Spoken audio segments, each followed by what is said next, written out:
இப்ப சுவாமிநாதனுக்கும் விஜய்க்கும் இருக்க சிமிலாரிட்டிஸா நீங்க பாக்குற விஷயங்கள்லாம் என்ன? சிமிலாரிட்டிஸ் இல்ல, டிஃபரன்சஸ் தான் நிறைய இருக்கு. என்னென்ன இருக்கு? எக்கச்சக்கமா. விஜய்க்கும் சுவாமிக்கும் சம்மந்தமே இல்ல. அப்படியா? ஆமா. இது விஜய் பண்றாரு, அதுக்கும் எனக்கு சம்பந்தமே இல்ல. விஜய் இப்படி பண்ணக்கூடாது அப்படின்ற மாதிரி நீங்க என்னைக்காவது ஃபீல் பண்ணிருக்கீங்களா? கான்ட்ராக்ட் கல்யாணம் தப்பான ஒரு விஷயம். கான்ட்ராக்ட் கல்யாணம் யாரும் ரியல் லைஃப்ல பண்ணக்கூடாது.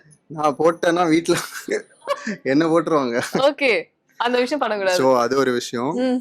மத்தபடி லைக் விஜயோட பாஸ்ட் மாதிரி எனக்கு ஒரு பாஸ்ட் கிடையாது. அதனால விஜய் பாதிக்கப்பட்டிருக்கான், நான் பாதிக்கப்பட்டதில்ல. Maybe Okay. அது ஒரு டிஃபரன்ஸ் எனக்கும் விஜய்க்கும். அண்ட் ரொம்ப பிராஷ் விஜய், பட் நான் ரொம்ப ஸ்வீட். ஓகே, தெரியுது. Yeah. அது ஒரு டிஃபரன்ஸ்.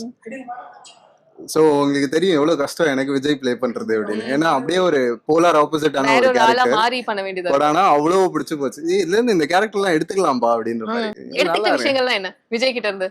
எடுத்துக்கிட்ட விஷயம் ஈஸியா ஒருத்தரோட அப்படியே ம். எடுத்தோடனே பார்த்தோடனே ஏ ஹாய் வி அப்படின்னு சேர்ந்துடக்கூடாது. எடுத்தோடனே I mean don't make it hard for the other person, but at the same time don't make it too easy. எடுத்தோடனே அப்படியே சேர்றதுல அது அந்த ரிலேஷன்ஷிப் நீடிக்காது. ஓகே. ஸோ அதனால ஆர்கானிக்கா மெதுவா நிறுத்தி நிதானமா ஒருத்தவங்களோட சேர்ந்து அவங்க என்ன நான் சொல்றது லைக் செட்ல இருக்கிற தாத்தா பாட்டி ஓகே.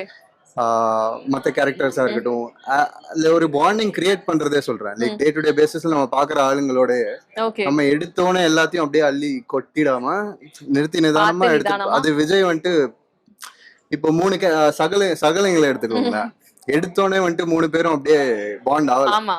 பார்த்தோன்னே ஃபர்ஸ்ட் குமரனோட எனக்கு இருந்த ஃபர்ஸ்ட் சீனே வந்துட்டு பார்த்தோன்னே அவர் கை கொடுக்க வர்றாரு, நான் கண்டுக்காம அப்படியே உள்ள போயிடுறேன். நிவினோட இருந்த ஃபர்ஸ்ட் சீனு ஒரு ரெயின் எஃபெக்ட்ல அவர் வந்துட்டு காவேரியோட பேசிட்டு இருப்பாரு. அப்ப பார்த்துட்டு ஒரு வில்லத்தரமா ஒரு லுக் விட்டு அப்படி வந்துட்டு போவேன். So what started as a very hard crux, not easy to make friends with anybody அப்படின்ற ஒரு கேரக்டர் வந்துட்டு போக போக அவன் வந்துட்டு சில பேரோட பாண்டிங் டெவலப் பண்ணி ஃப்ரெண்ட்ஸ் ஆயிட்டான்னா அவங்கள விட்டு கொடுக்கவே மாட்டான். ஓகே. எந்த லெவல் போனாலும் சரி அவன் வந்துட்டு விட்டு கொடுக்க வாய்ப்பே இல்லை. அவங்களுக்காக உயிரை வேணா கொடுக்கலாம். அது ஒரு செம்ம கேரக்டர் விஜய் கிட்ட.